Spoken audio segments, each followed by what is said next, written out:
Hello, this is the video corner at EIBTM 2011. I'm here with Bressers from Kapellerput Conference Hotel, but also representing IACC, the International Association of Conference Centers. Yeah. And I was very pleased to see that IACC is looking at conference centers as places for enhanced or better education and so looking at the value side of meetings from that angle. Can you tell us a little more about how that works within IACC? Yes, that's correct. You know, we are about 300 venues all spread all over the world, of which 100 in Europe. And of course we have our quality standards and so on.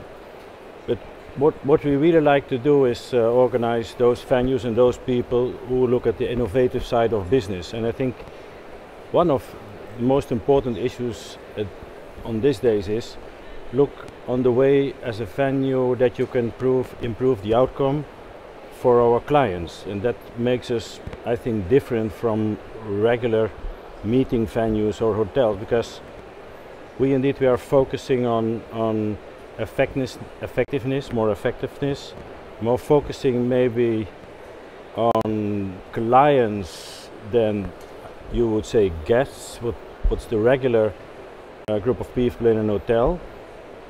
And we say if you focus on clients, you focus not only on good hospitality and good beds and rooms and tables, chairs, F&B, of course we do that, and make them feel comfortable, of course, what you need if you're on your road, but we focus on what clients' objectives are in their meetings, you know, and then you focus on the meeting planners and the meeting owners. And so what we are trying, what our members are trying, is just to cooperate with the planners and the owners of a meeting, just to make them get more ROI of their meetings, of course. Yeah. Now, I think it's wonderful that also venues are looking at this because ultimately this is a good business sense. You know, people spend money on meetings, so let's look at the objectives and then see what we can do to support those objectives, so the end result is of a higher level than it would be without that support. And I do believe that venues can do a lot. Venues can do. Of course, the space is what it is, but still, you can do a lot of things with furniture and the way you lay out things, and also by involving the staff of a venue and making them understand how important it is for a meeting planner that they have this meeting there. You know, it's really, in some cases, life-changing. It's really changing the world. And so, give me maybe just a little example to make it more clear for our viewers. What is an example of something that a venue can do to improve, for example, the learning process at the conference? You know what regularly, most probably would happen if a meeting planner would make a reservation. He would say, well, we'll plan to come to you with a group from our association or with a corporate organization, and we need a number of that, we need meeting rooms, capacity, bedrooms. And maybe in a lot of cases it would stop there, and we would say, okay, we have availability, or we don't have availability, or we have availability in those rooms and not in those rooms. But what I think we could do is just ask them, what are the objectives of the meeting you're bringing to us, and can we help you? And you could imagine if they would talk with us about the program, the content of the program, we could say, well, if you plan a lot of sessions in between, we could offer you more social space, for example. You could say, okay, you need, of course, a meeting room as a main room, but we could maybe organize maybe outside the door, you know, in the woods, if it would fit into what they needed, or inside. We could make more. We could bring in more feel good by colors, or we could adapt the dinner in a special atmosphere, or we could, you know, there are a lot of possibilities we could do just to bring more the atmosphere.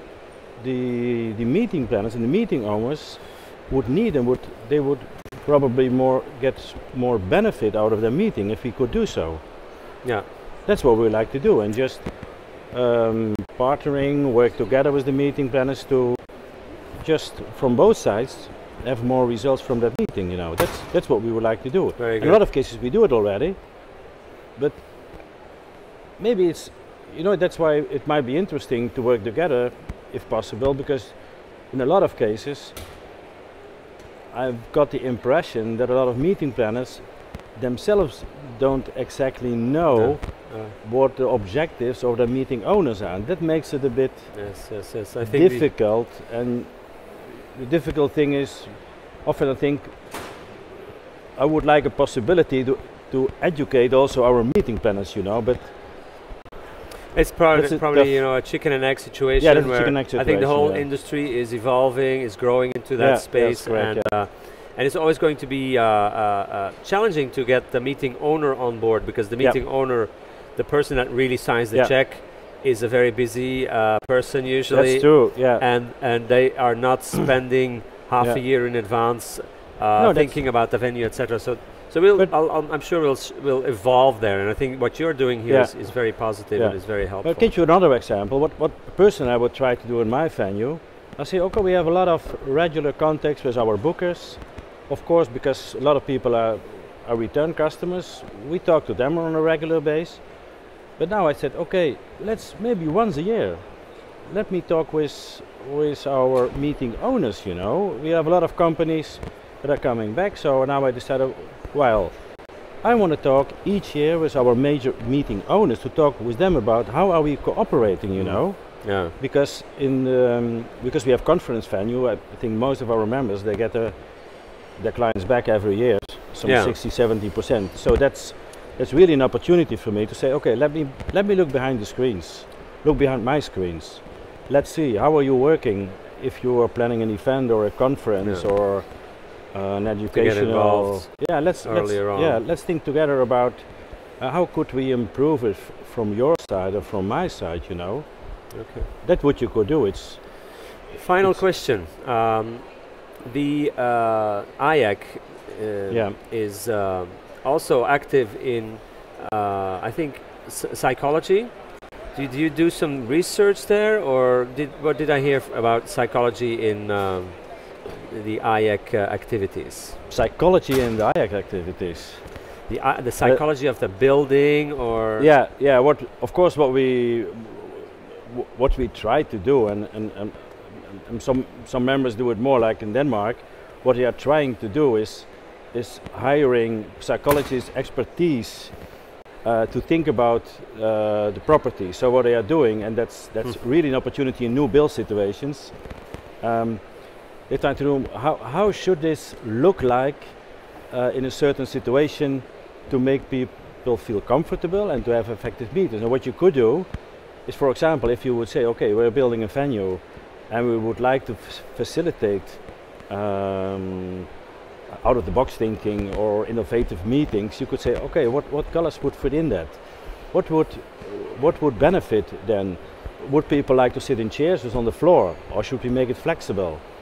So we try to bring in some other expertise from outside the hospitality industry, just to think with us about what would be appropriate to use from that knowledge, and not only bring in architects, you know. It's because or interior designers, because they would advise you, oh, I have a nice design chair, it should be red because it should be white, or now we say, okay, let's just look at our customers, how they are using this, what brings profit to them, and then make a choice how it should look and feel. And what I discovered personally, that is not one way to do it, you know. Because some would say it should like blue, it should feel blue because we have our hat and we should think. Others would say no, we would like a more interaction and people working together, and they would maybe prefer the color red or something like that, you know. So let's make it flexible, you know. And that's what we are learning ourselves from the industry. Very good. Yeah, very important work, because I'm sure that somewhere in the future there's going to be a book published around how to build the ideal meeting venue, book for real architects to help them with, and I think what IACC is doing is probably going to be some of the advanced work that helps us to go in that direction. So thank you very much. That's what we are going to do indeed. Thank you. Thank you very much for joining us here, and look forward to talk more about this later, but safe travels, and talk to you next year. Thank you. Thank you, Martin.